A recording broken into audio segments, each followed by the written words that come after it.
Welcome back to a random Lisa lesson.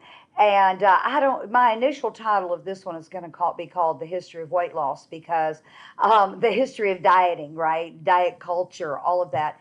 And I think the reason is because I do talk about this occasionally, but I've never put it all in one place. So here it is. It is my firm belief that all fruits and vegetables and meats are okay to eat, and that's really should be the bulk of our diet.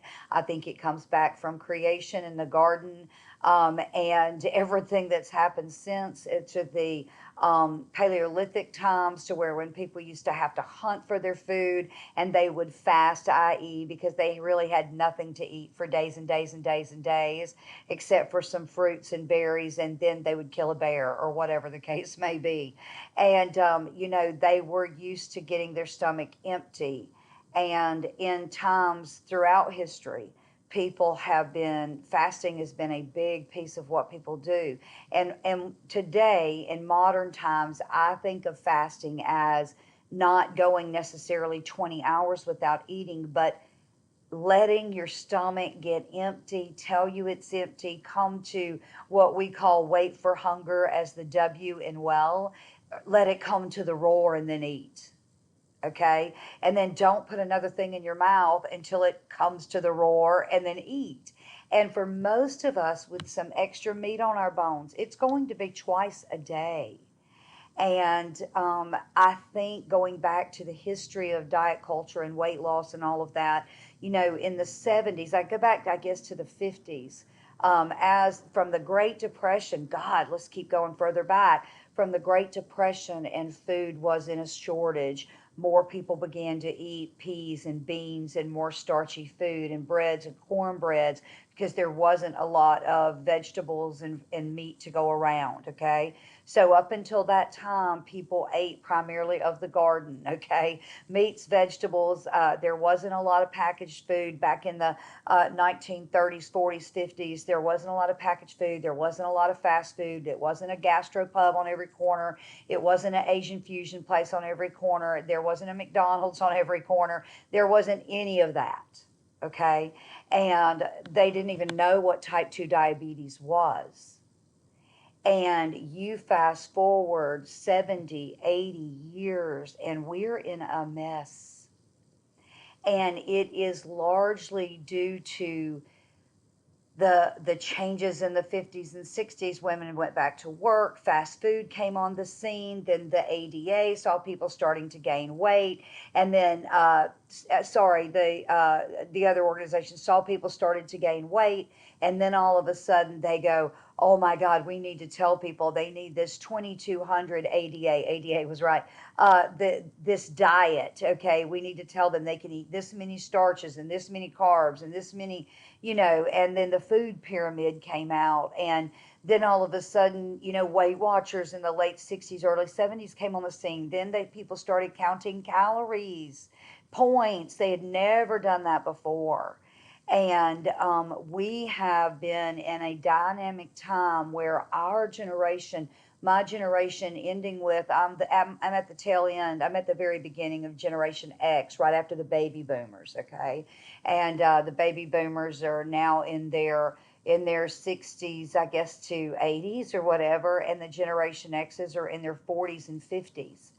And that generation and baby boomers are the first generation 60 years later, 70 years later, to have the fallout from cultures that don't eat when they're hungry, from cultures that, there wasn't anything as a diet. There was no type 2 diabetes. There was no obesity medicine and no big, everybody was trim and lean. There were not a lot of sedentary jobs.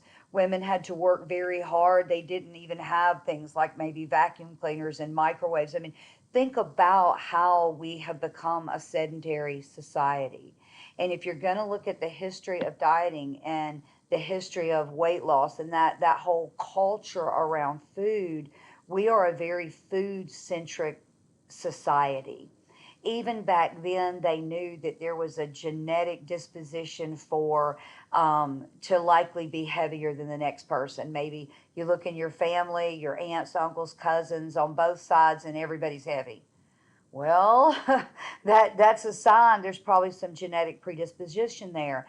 You know, you see everybody thin on all the sides. Yours could be a recessive kind of thing that it popped up on you and maybe everybody else doesn't have it. Or it could be that you just are a mindless or emotional eater. And food is so accessible today. And back in the 70s and 80s, and now billions and billions of dollars are spent on manipulating the ingredients and the chemicals in processed food to make them more addictive. I am the last thing Lisa is a conspiracy theorist, okay? But I want you to hear me out on this one. This is really important because food is being manufactured to make us want more of it, and all of it causes belly fat. Whether it's alcohol, whether it's a cake, a cookie, a pie, whether it's, in many cases, any kind of breads, pastas, cheeses, all of those foods are inflammatory. They inflame your body, and from your fat cells to inflamed water. I mean, every bit of your body they inflame. And in potato chips and a lot of things, it's those seed oils like grapeseed and palm and canola and sapphire. All of those, sunflower, sorry, all of those are not good, healthy oils. We didn't even use all those oils 40, 50, 60, 80 years ago. Not in the way that they use them today, injected in all of the foods. That's why, in the past weeks with Cheryl and Lynn, both who've lost over 100 pounds, saying, I really don't eat much processed food. And when I don't eat much processed food, I don't crave anything. Like it wipes your cravings away the more you do away from processed foods. And all of this is new just in the last 30, 40, 50, 60 years.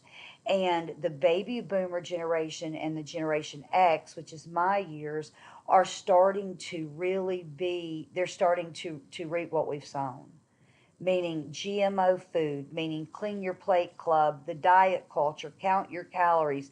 You're getting too heavy, sedentary lifestyle. I mean, there's about 1,000 factors here, but it all comes down to eat more, eat more, eat more, and move less, move less, move less. And there are now, for the past, I don't know how many years, certainly for a few years, they've been in the eat less and move more doesn't work. And that's not true because that becomes a lifestyle. It does work. It does work. Eat less processed foods and move your body more absolutely does work.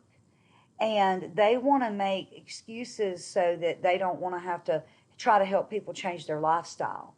And it is a long term game. It isn't, look, this is not the destination. The destination for you is not a number on the scale or size clothing. It might, there is something to be said for those things, and it's in the overall picture of health, kind of what we weigh and how we feel about ourselves with our emotional health when we look in the mirror. But this is about the journey. This is about what you learn and how you grow as a person to embrace yourself, and how you then begin listening to your body when you wait on hunger, the W and well. When you wait on hunger, you begin to listen to your body, and you then begin to sleep better. You begin to eat less. You begin to eat less junk.